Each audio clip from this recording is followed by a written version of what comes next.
questions, we have with us Dr. Andrea Humphrey. Dr. Humphrey is the daughter of the Reverend Dr. Robert and Janice Weiss.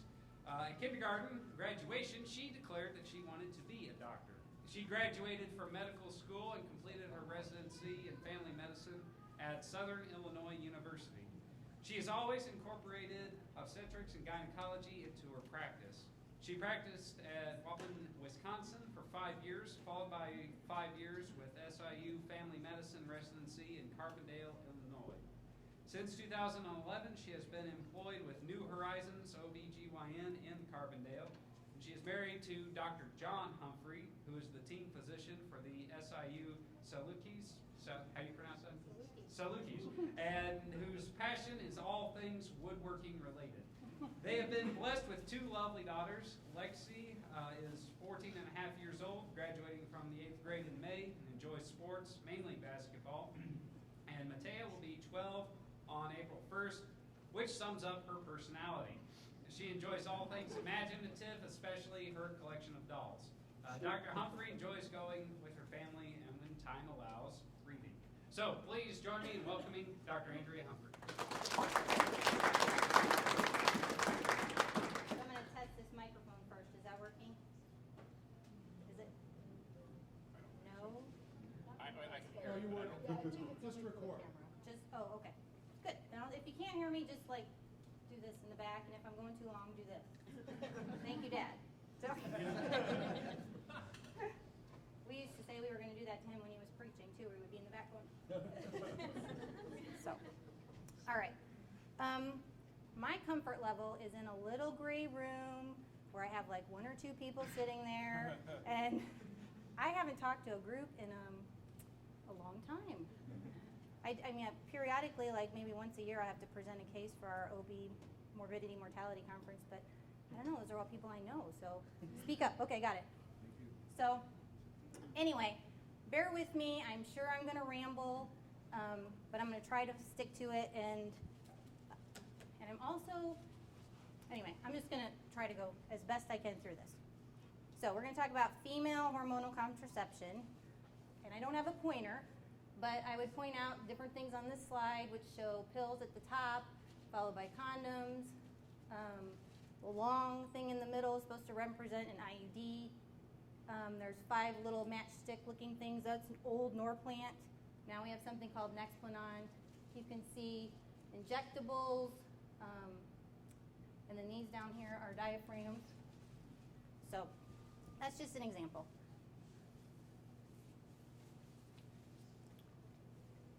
Gotta remember how to do this. Okay. Really, I really want to just say that this whole thing is a total miracle. I'm going to move this too. So many things go into it. I'm going to try to keep it simple, but I know I'm probably going to be not too simple on some of it. So, but you have normal maturation of a sperm and an egg happening in 2 different areas. And then they're still maturing once they get to where they're supposed to be going. The sperm has to get released, and then the egg is released through a process called ovulation. The sperm gets transported through the vagina, then to the cervix, into the uterus, and into the tube. So a bunch of them go, but only one guy is going to make it. Do you remember that video clip from Look Who's Talking?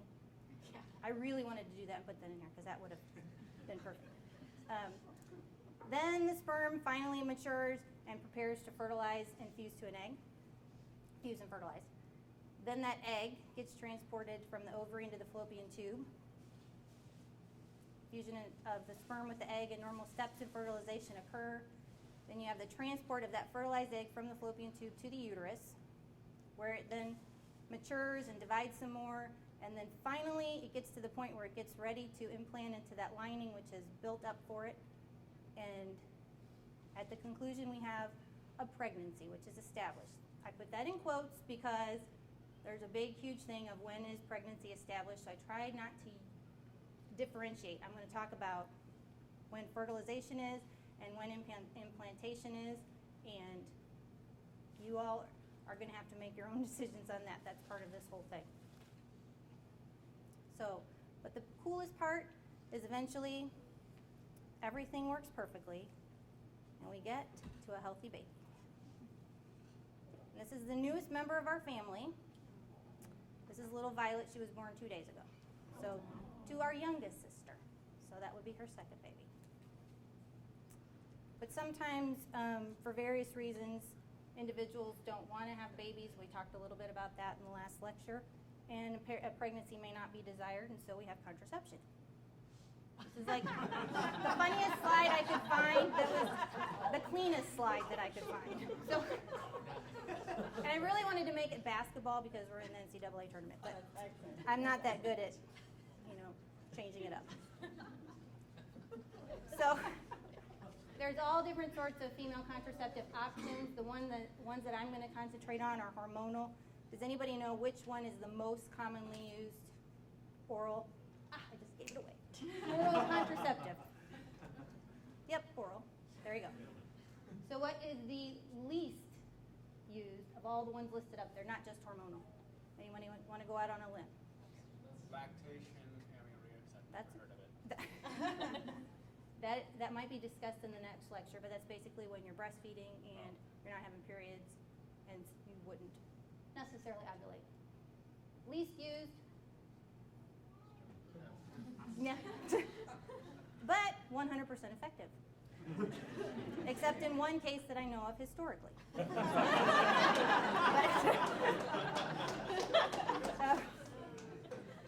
All right. That's right. I was going to put that 99.9999. So, all right. Yeah, and abstinence is 100% effective. That's not on this slide. If we do nothing and have no birth control, 85% of women will get pregnant within 1 year. That's the statistic I use to my patients when I'm talking to them about infertility. So you turn it around a little bit, and when you're talking about how likely is it that you're going to get pregnant in a year, if you're doing nothing, it's 85%. That's pretty high. But when you're an infertile patient, that's not that high. You're thinking, I don't want it to be that. I want to be the 99.999 person. So the most effective ones are listed at the top. Oh, I do have a pointer, kind of. So here we go. Implants. That is the Nexplanon IUD. We'll talk about the Mirena, Skyla. They're all the levonorgestrel IUDs. Mirena, Skyla, and Liletta. And then the copper T. Sterilization, I'm not talking about that. Injectables, pills, patches, the NuvaRing, which is a little flexible jelly bracelet, I call it. That is inserted into the vagina. And diaphragm. They're all kind of equal, except for once you get to the diaphragm, you have to be pretty specific on how you use that. And then down here, male condoms, female condoms. I had to bleep out this picture, but withdrawal, sponges, fertility-based awareness, spermicides, which usually are used in conjunction with diaphragms, are the least effective ones. Here's the lactation amenorrhea down here, and emergency contraception, which I have maybe 2 slides on that one. I got to catch up with my little note cards. The major cause of failure rate in birth control pills is that they're not used correctly. So when you look at what the failure rate is, there's usually a range. There's typical use, there's perfect use, and then there's typical use. Perfect use means you never miss a pill. Typical use is that somebody's going to go away for the weekend and they're going to forget their pills at home, just like they forgot their underwear and their toothbrush and whatever. So this time I managed to remember to bring socks and I was only gone for 1 night. So that usually is the thing I'm forgetting. But so that's, if you go look this up on your own, you're going to notice they always talk about typical and perfect use. Because more than likely it's not the perfect use, it's the typical use that's occurring. These next few slides are going to get kind of busy. But I did 3 different versions of them just to show you how hormones are used. And there's so many different hormones. This doesn't even touch on all of them, but this is the main ones that most people are going to read about and know about with relationship to the menstrual cycle in women. So we got gonadotropin releasing hormone, or GnRH, which is made in the hypothalamus. It goes to the pituitary, and it signals different things to occur. 1, FSH, which is follicle stimulating hormone, to stimulate follicles, which are in the ovary. You're born with all of the, talk more, talk louder. You're born with all the eggs you're going to ever have, and then they just mature periodically. Once a month, preferably. I lost my little. Where did it go? There it is, way down here. Okay. So then it also stimulates. Well, this has it stimulating both ovaries, and then what's occurring also is that estrogen is produced. That slows the production of FSH a little bit and starts LH production, which is luteinizing hormone. So it slows it a little bit, but then there is one follicle, that's the guy or girl, who's going to mature above all the other ones. And once that follicle, which is called the dominant follicle, matures, it secretes more estrogen. And that helps prepare the uterus. That also then you get an LH surge, which is luteinizing hormone, and when you have that LH surge, that's when you have ovulation occurring. And then you can see how our little follicle has changed over that time. It ruptures, releases the egg, and then you have an involution of this cyst, that follicle that was formed previously called the corpus luteum. That corpus luteum is going to produce progesterone, which is also stimulating the lining of the uterus, and is going to feed back to your pituitary gland, which is going to slow down production of follicle-stimulating hormone. And then if there is no fertilization that occurs, that's what this is, HCG, which if fertilization occurs, that's what helps your pregnancy move on, along with progesterone. But if there's no fertilization occurs, then you have sloughing of the lining of the uterus. This is a similar thing, and I can print all these off because I feel people learn differently in different ways, so I put up 3 different pictures of how this all works. Maybe 4, actually. But basically, it's just showing you as your FSH and LH is being secreted, your follicle is growing, your estrogen levels are hanging out here, and then you have this one dominant follicle stimulates estrogen here. When that happens, you got luteinizing hormone that's stimulated here. Your follicle ruptures. During this whole time, you first had sloughing of the lining of the uterus, called the endometrium, and then it's building back up again. And when your progesterone and estrogen decrease and start to fall off, that's when this sloughing occurs again. Again, I put it in another way. I put this in here to show you the feedback mechanism because there's positive and negative feedbacks. And in physiology, we're always talking about positive and negative feedbacks because that's how things work. I'm skipping it, though, in interest of time. All right. I put this one in here because in our office, how do we know a woman's not pregnant when she comes in for birth control? She's either been on it, and we're assuming she's taking it perfectly. But there's a lot, or we do a pregnancy test if she hasn't been. That might be good, but then I tell her maybe she needs to abstain for 2 weeks and come back and do another one. Hopefully she abstains. But here's some ways. If it's less than 7 days after the start of normal menses, if they have not had intercourse since the start of the last normal menses, if they've been correctly and consistently using a reliable form of birth control or contraception, less than 7 days after spontaneous or an induced abortion, 4 weeks postpartum, or fully or nearly fully breastfeeding. That's the lactation amenorrhea part. So those are different ways that you can reasonably assume that you're not pregnant if you're going to start some type of birth control.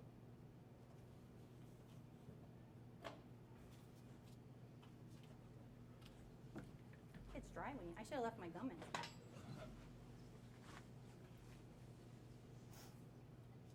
We also have to be cautious on when we're prescribing birth control because there are criteria for contraceptive use, and some contraceptions you want to avoid in some patients.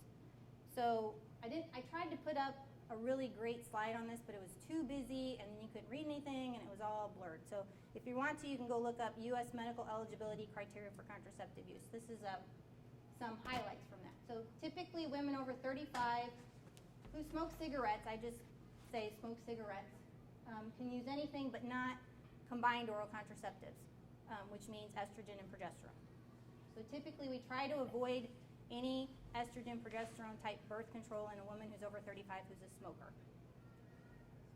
If they have heart disease or coronary artery disease, then the combined contraceptives increase your triglyceride rate, so we try to avoid those. If you've had a history of or increased risk of blood clot, then the copper T IUD is what's recommended, because all the other ones, anything that has estrogen and progesterone in it, can potentially increase your risk of blood clots, which is the biggest risk of birth control in general, which I think most of our doctors forget to tell our patients. So of anybody who's ever been on birth control, has anybody ever been told that by their doctor? Yeah. Good, one person. If you have high blood pressure, diabetes, use anything again, but combined. And if it's very severe, then you want to avoid progesterone only, which is the POP, and Depo, which is the progesterone only injectable. Whoops, I went the wrong way. Current or recurrent breast cancer, only use the copper T IUD. Migraines with neurologic symptoms, that means if you have migraines and you have visual changes, not just a headache, but you got visual changes, blurred vision, something like that. Your arm goes numb, you don't want to use anything combined. Liver, gallbladder problems. Okay. The history of birth control is kind of cool. I think I'm going to get a book about it, because I really haven't read anything other than the short little amount that I did for this talk, and when I did this talk like 7 years ago. But the very first one was approved in 1960, and it had a lot of mestranol in it, which was a very weak estrogen.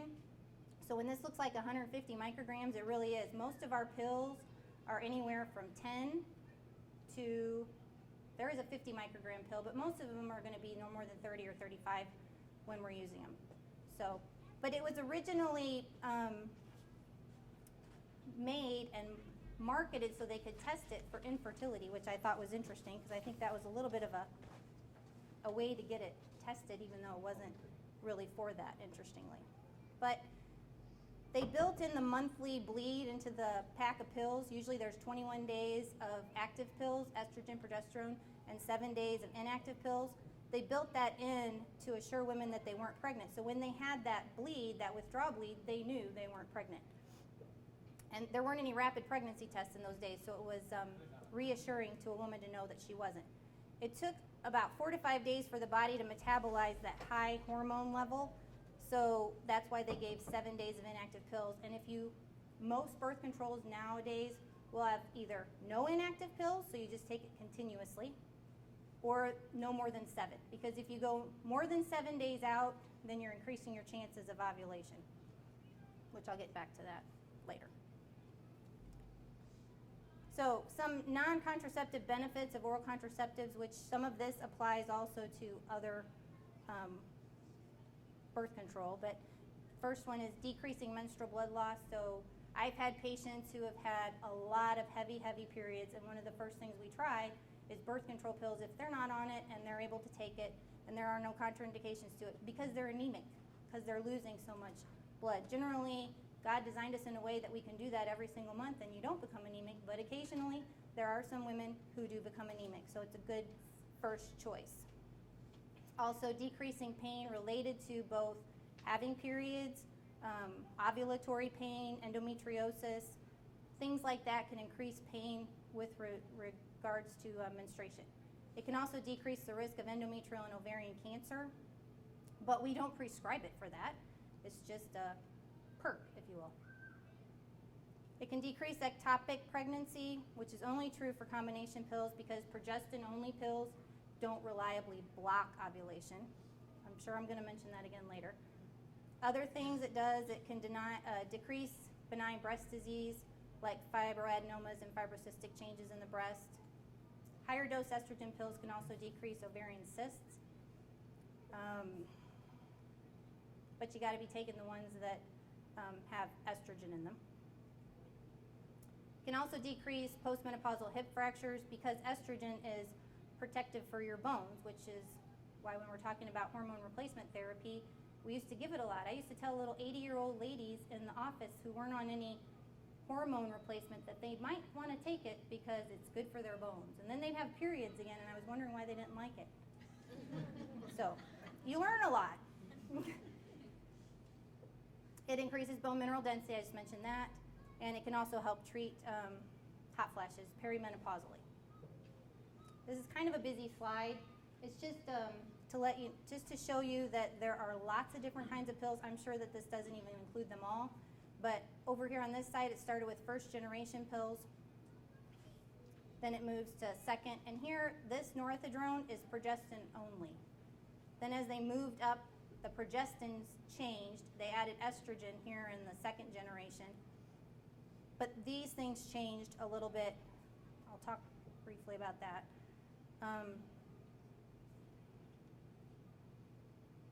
Because with progestin only, they had a lot of spotting. They added a little bit of estrogen because that helped no spotting. And most women liked that better when they didn't have to spot. Progestin-only birth control is mainly used in the form of either Micronor or Nor-QD for women who are breastfeeding because it doesn't inhibit any feedback mechanism on the prolactin that's in stimulating the breast tissue for milk letdown. But after about 3 to 6 weeks, that shouldn't be a problem anymore, so women could do combined oral contraceptives. However, after having a baby, we usually prescribe abstinence for 6 weeks. I don't know that anybody listens to me, but that's what I'm usually telling them. Second generation, like the Seasonal, is one that you may have heard of that is 90 days. So you'll have about 84 pills that are estrogen, progesterone, and then you have 7 days off. That's nice for women because then they only have a period every third month. You could pretty much attain that same thing with Seasonal with any type of monophasic pill, meaning they keep the estrogen and the progesterone the same. Triphasal is a triphasic, so it tries to emulate the progestin and estrogen in the body. Okay. Orthotricycline, its big marketing thing was it was going to help with acne. These type of medicines here in the third generation had some androgenic potential to them, but less than the previous one.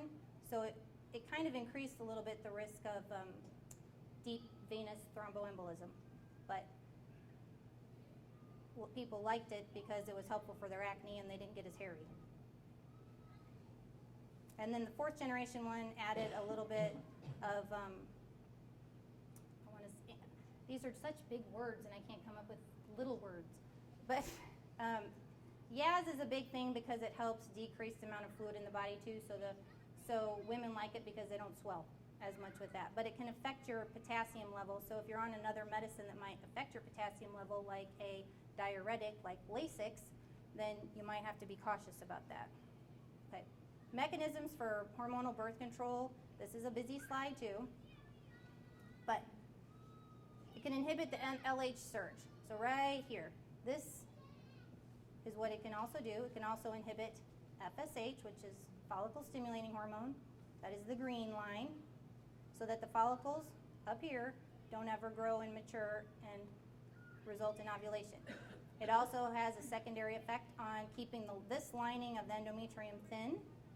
It thickens cervical mucus. There's not a little part on here for the slide for that. And it impairs the motility and the peristalsis and how things move in the tube so that the sperm and the egg don't get together. Or I suppose if it is fertilized, then it may not move properly down the tube. The main way is inhibiting the LH surge. The only one that probably doesn't work like this, other than the copper T IUD, which I'll mention later on, is the Mirena IUD. It also inhibits LH surge, but maybe not quite to the extent. So Depo Provera is an injectable. It's a intramuscular injection, so you either give it in like the upper arm or the buttocks, and it's about every 13 weeks. Most people think about it as every 3 months.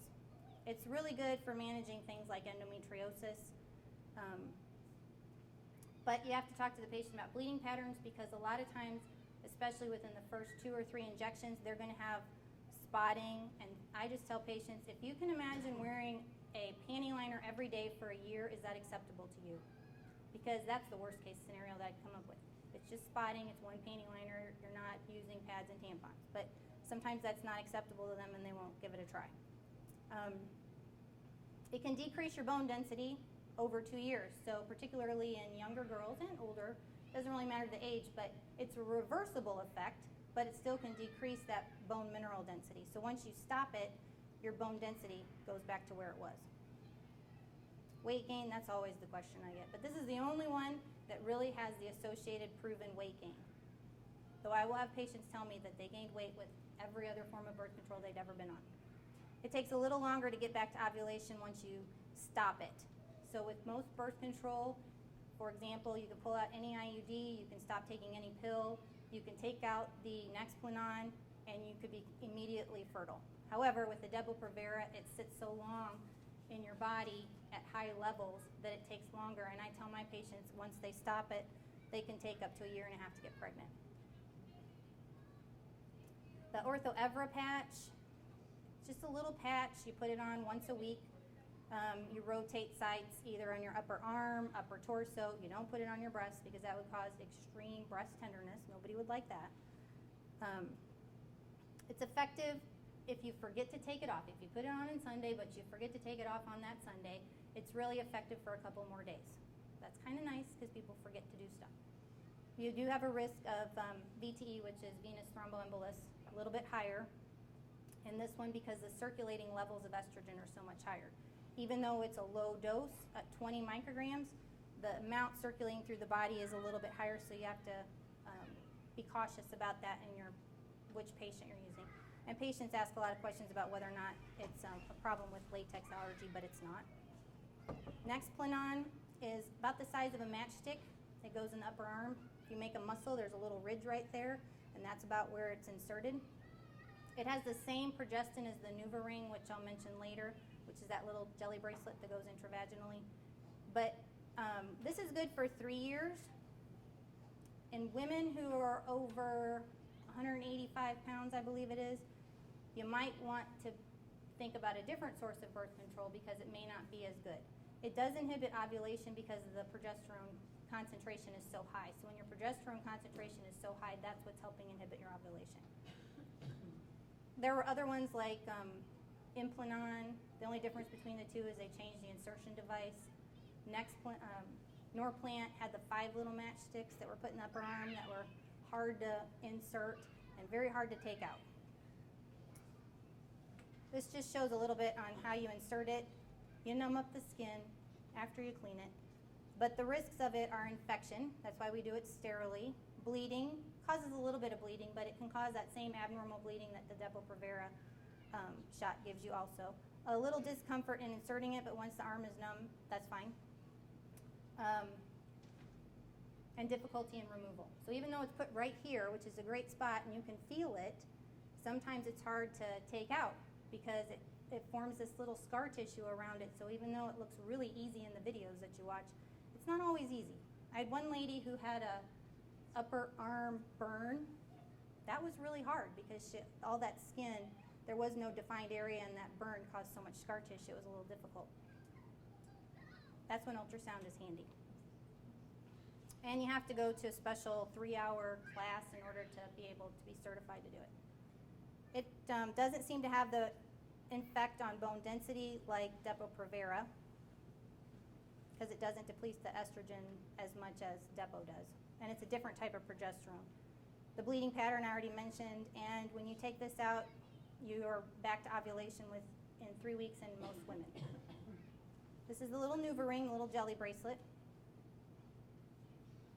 This one is left in place. It's placed intravaginally. You can't feel it. Your partner can't feel it. It's squishy. If it falls out, you rinse it off, you put it back in. That's generally what I'm saying to people about that. But it's there for 21 days. So in women who forget to take pills, it's not probably a bad option. It's an estrogen-progesterone combination. You take it out then and you leave it out. I usually say leave it out for 5 days. It says you can leave it out for 7, but when you leave it out for 5, it decreases the chance that there might be breakthrough ovulation. So I'm always erring on the side of the smallest amount of time. Or you can do it continuous. You take out one, you put in the other one. That's fine too. This is kind of a fun slide. Lots of scary things up there. The ones that are commonly used look like this guy in the middle. And I don't see any other ones that that's a copper IUD. Are those all modern? What's that? Are those all modern? No. These are all historical. That's what I was going to say. Yeah. So I just thought it was kind of a fun little slide. You got to put a scary slide up every now and again. So anyway, they're placed inside the uterus in a little office procedure that is generally not too uncomfortable to the woman, particularly if she has had babies before. But the mechanism, that's the hard part, because precisely, some sources I read say it's unknown precisely. But we do know that it can cause a foreign body effect. That causes sterile inflammatory reaction inside the uterus, which is cytotoxic. So it creates this environment, so if sperm get there, or if egg get there, not fertilized egg, but potentially, either one, it could potentially disrupt, kill the sperm, so it's spermicidal in that respect. It could also kill any ova that gets there. But the other thing is that if you have a fertilized egg, is it going to disrupt implantation? So that, I think, is where the big debate comes in. The copper IUD specifically enhances that cytotoxic reaction. There's a variable effect on ovulation with the Mirena IUD. There's two other IUDs. There's a Skyla and a Liletta. I mentioned that a little bit later, but they're also progesterone only. And then there's no evidence that any of them actually disrupt an implanted pregnancy. That also is a sticky situation.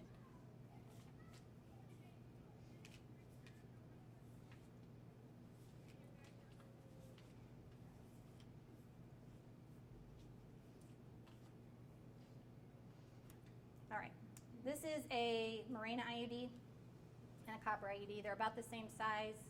They're pretty small. These little T-shaped parts actually fold down when you insert it. I'll show you that in the next slide. But the Mirena, Skyla, and Liletta are all, LNG stands for levonorgestrel, which is a progestin. The Skyla IUD is good for a year. The Liletta is good for 3 years. And the Mirena is good for 5 years. The copper IUD is good for 10. That's the difference in how long they help with the contraception.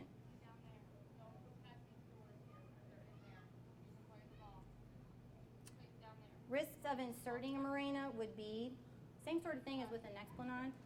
Infection, that's why we sterilely clean everything and use sterile instruments and when we are inserting them. Bleeding, because it can cause some irregularities with cycle also. And particularly with Paragard, women are more likely to have a lot of heavy bleeding with their cycles. A discomfort, we don't use anything for numbing up. I'm usually saying take ibuprofen before you come in because that can be helpful, but again, it's easier to insert in somebody who's had a baby before than somebody who hasn't. But that's why they made Skyla and Liletta, because the little insertion device is narrower, so it's supposed to be better tolerated. So this is what the Mirena Insertion device looks like. The little arms are sticking out here. When you retract this device back here, they kind of slip in. And then this whole thing is inserted into the uterus. Does it show pretty good? This one's actually a copper one in here, and then when you release, it stays up here. They always make it look like it's perfect, like the little parts of the T are right there at the ostia where the tubes come into the uterus, but I don't know that they always are, and you can't always tell that on ultrasound. The point is keeping it there, because the uterus is like a potential space. It's like this. Doesn't quite look like that triangle up there.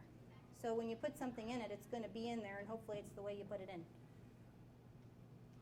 So benefits are that it can also improve painful periods. It can decrease your menstrual flow, except for the fact of the copper IUD. It can decrease heavy periods. Whoops, I went ahead. It can decrease bleeding because of fibroids. Fibroids are benign tumors in the uterus, which can increase bleeding and pain. Possibly might protect you from uterine cancer, but initially it can cause some menstrual irregularities. I got a couple slides on this, and then we're almost done. This is the emergency contraception, morning after pill, or post-coital contraception, which is really supposed to be designed for an occasional use, not really as contraception in my mind. Contraception, I think, is something ongoing. This is something as the oops, the uh-oh, like this slide says, not as birth control, though some patients probably use it that way. The main way that it works is by either blocking or delaying ovulation. However, depending on where the patient is and which phase, it can also possibly disrupt the luteal phase, and some of them act as antiprogestins too. So they used to use high-dose estrogen. Then they came up with an estrogen-progesterone combination that they started to use. There's a whole regimen that you can look up, and it tells you how to do any combined oral contraceptive that has estrogen in it with either of these progestins, and how you take those is emergency contraception. Or you can buy Plan B over the counter. Actually, I was at Target the other day, and I never look for this stuff, but when you start talking about it, you go looking for it. So yeah, sure enough, I took a picture. There's Plan B right there. Ella, which is ulipristal, or mifepristone, RE486, are antiprogestins. They're blocking the progesterone receptors in the ovary, so it's inhibiting that LH surge, and also probably blocking how the lining forms inside the endometrium, so that can potentially affect implantation. The copper IUD, if that's inserted, it can cause such a cytotoxic environment that is toxic to sperm, potentially to a fertilized egg. And then there's some investigational ones, which I thought were interesting. Prostaglandin inhibitors. So you used to be able to take ibuprofen for cramping in your first trimester when you're pregnant, but in the last couple years, you can't take anything like that anymore. And so they're actually looking at meloxicam, which is related to ibuprofen and anti-inflammatory, or Celebrex, you might have heard of that for, older people with arthritic problems, that sort of thing.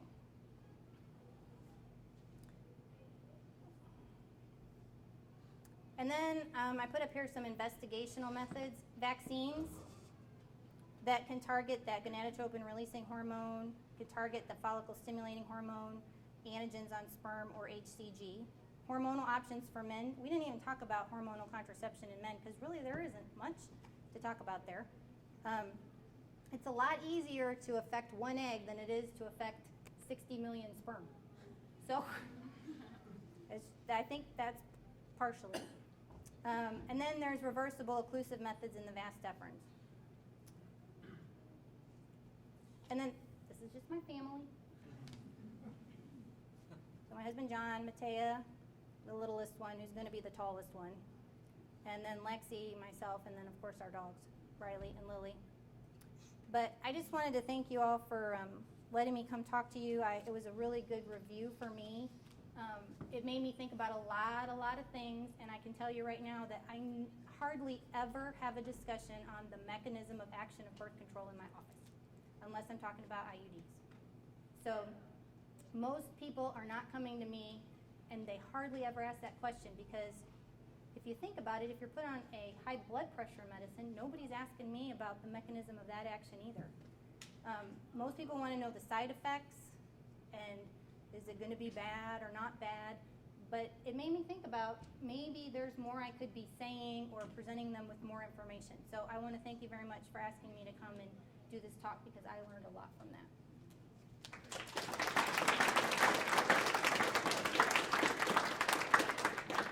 Thank you very much, Dr. Humphrey. I think we have time for a couple of questions. See one in the back. Can you just address anything that we might need to consider as far as theologically, what we would, methods to avoid? You mentioned IUD, and I didn't hear a lot about that, but even the Plan B, Ella, and RU486, just the things that would be objectionable. Well, I think I knew somebody was going to ask me about an abortifacient thing, and I kind of glossed over all that and didn't even use that term. But It's difficult because they changed the definition of what is a pregnancy. So that's not fair. That's one thing, but life isn't fair. I personally would not want to do anything that I knew was inhibiting implantation, because you got a sperm and you got an egg and you got potential. And when they get together, you got even more potential, and it's going to grow if it's provided the right environment with the right hormones and everything's perfect. But everything's got to be perfect. And the lining of the uterus is only one thing that would be perfect. Lots of other things have to be perfect. Things we probably don't even know about. But the main way that the birth control pills work is by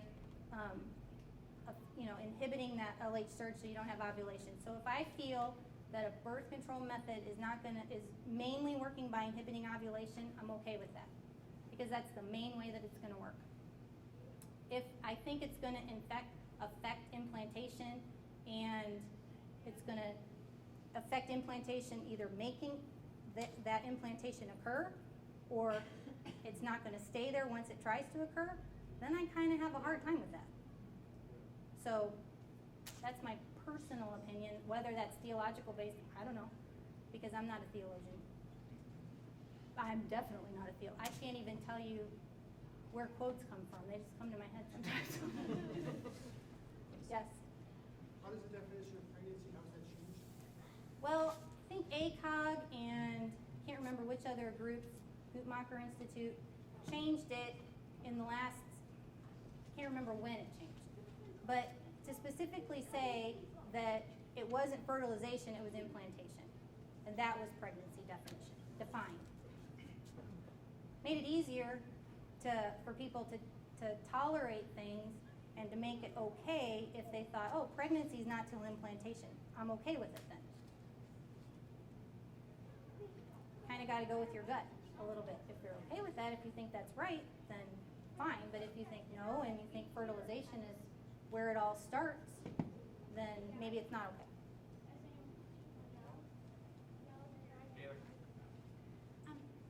I think a lot of people feel comfortable with using the pill because they see it as inhibiting ovulation. I'm interested to see that in your slides you say that thins the lining of the endometrium as a third function. So could you talk a little bit about why there would be a backup of thinning the lining of the endometrium if it is supposed to inhibit ovulation? Because it does all those things. The question was, could I talk about, even though the main mechanism of action is the birth control pill, the combined birth control pill with estrogen, progesterone, is to inhibit that LH surge, but it also thins the lining. Could I talk about how... Why is that third mechanism required? Why is it required? It's not required, it's just that part of the progesterone's effect is on the lining of the uterus, but it's also affecting ovulation. Like it's not by design, it's a side effect, kind of? I guess so. Maybe a side effect is a good way to put it, because it would be really nice to say this one hormone does this one thing, but it doesn't, because I have people who have thyroid disorders, and that messes with their cycles too. Or if you take other medications, for example, for lamotrigine for seizure disorder, that can mess with your cycles too, and it can affect the birth control that you're on. The birth control can inhibit it, and then your seizure risk goes up, and it also inhibits the effect of the birth control itself. So is it the lamotrigine or is it the birth control? So, ignoring emergency contraception for a minute, looking at the regular over-the-counter oral birth control methods, what are both the hormones and the pills that then affect the lining of the uterus? Because if we are talking that the definition for pregnancy is when implantation starts, anything that affects the lining of the uterus then is going to then abort a fertilized egg if an egg has been fertilized at that point, because that fertilized egg can no longer implant, and that is a pregnancy. It just hasn't implanted. Potentially, but I don't know the actual thickness, because even though people get pregnant on the pills, they get pregnant with IUDs, and presumably they have thin linings when that happens. So there was actually, and I forgot to mention this, and I know I just interrupted you, and I'm sorry. but there were 2 or 3 studies that I came across, and they're a bit older, that they did washings of the fallopian tubes in women who had, probably you guys know this, but had IUDs in place and were on oral contraceptives. I'm trying to remember exactly, but they didn't find any live sperm. They didn't find any sperm. They didn't find any ova. They didn't find anything fertilized. So that didn't give any indication that any of that stuff survived. So that cytotoxic environment, for example, that is occurring with an IUD, I'll just say Mirena, the progesterone only, it didn't prove that any of those things actually made it through. So Right, I'm talking about like the oral contraceptives. Yeah. What are they did the washings in those people too, but okay, go ahead. Right, but the oral contraceptives, which of those affect any sort of lining of the uterus? Probably the one that affects the most is the ones that are just progesterone only. The 2 brand names I can think of are Micronor and NorQD. The ones that are given when you're breastfeeding, typically. Because you have to take them at the very same time every day, because they are not as forgiving as a combined oral contraceptive. You'll spot more on them. You don't have a pill-free period on them. It's progesterone every single day. But it doesn't create a high enough level of progesterone in the body like a Depo Provera shot to say that it mostly inhibits ovulation. Does that make sense? Yeah. Did I get your question? Okay. Last question before the break. Seth? Seth, you had your hand up. Go ahead. I was just asking Jackie if it's a dumb question. There's no dumb question. No. Well, yeah, she didn't. Well, you don't know him. It could be a dumb question. She didn't say. If I were to come into your office and just say, I believe, doctor, I really believe that pregnancy occurs at fertilization. Yep. If I was just to say, I really believe that. But I'm also looking to, for something. What would you? You got to finish your school. Finish the school. Yeah. So you don't want. So that's the reason. Yeah. Whatever. But I mean, if I was looking for some kind of contraception, would you be able to even point me in any? I would go with a Could you say anything? combined oral contraceptive that has a higher dose of like a 30 microgram pill of estrogen in it. I would go with that. That is taken continuously, or the pill-free period is probably 5 days. That would be the safest, I guess, because that's the most likely to inhibit that LH surge. I have nothing to back that up. That's my gut. Yes, All right. Dad. One thing from a pastoral viewpoint is when people ask me, I always tell them I'm not your doctor. So don't get me on the biochemistry and all of this stuff about birth control. But you really need to talk to your doctor, which is what you're doing here, or to the pharmacist to find out about these things. But my point is, what question, in terms of going to a physician, would you suggest that we ask regarding this concern about ovulation and implantation? What question or questions should they really ask the doctor? I would think it'd be really interesting for everybody in this room to ask their physician your question and see what the physician says. Because had I not prepared for this lecture, I don't know if I would have given the same answer I just gave you.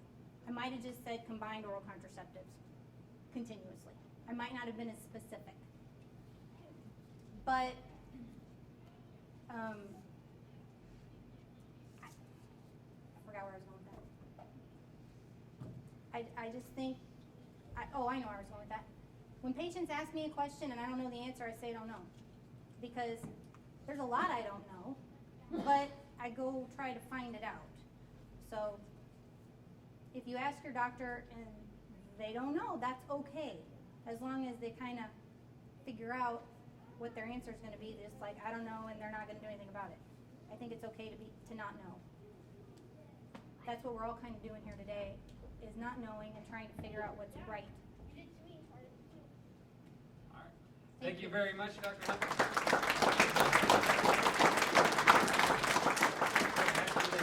Join us. We're going to take a quick, about 5-minute break, and then we will reconvene We will hear our next presenter.